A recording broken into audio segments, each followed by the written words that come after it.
I run the US business for Dailymotion, which is the world's second largest video site. We reach 200 million people a month. Wow. And our site in the US is about 20 million in reach.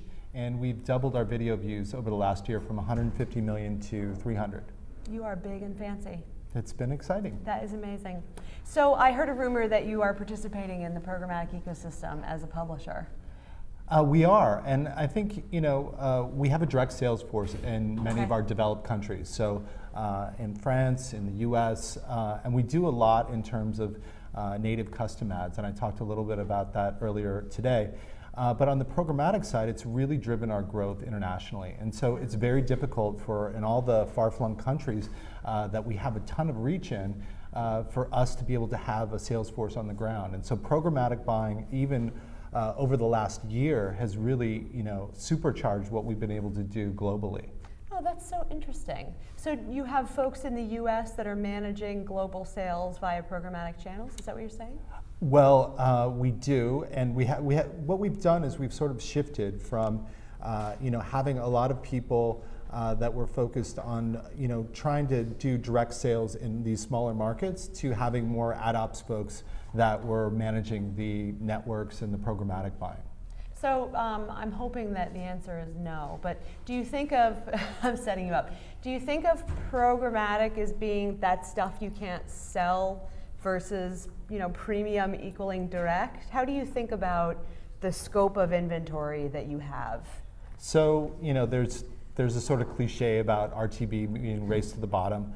But what we really look at is the fact that we can add data to the marketplace that can actually up the value of what we can have for the inventory. And also, you talk about only selling contextually based, but being able to sell audiences is a great value, to be able to reach that customer in a different context and maybe raise the value of that particular impression. So yeah, can you talk to me about that? Talk to me about selling audiences in video. I mean, did you need to get a data management platform in place to make sense of those users, to be able to package it that way, or what was that process? So I think our evolution is going to be working with the data management platform, and also we touched on earlier private marketplaces, and I think that's where we're going to evolve to. Right now, what we've done is we've just tried to plug into as many networks as possible. The other thing is that we're working with Adobe and Auditude as our ad platform, and they have really been able to help us optimize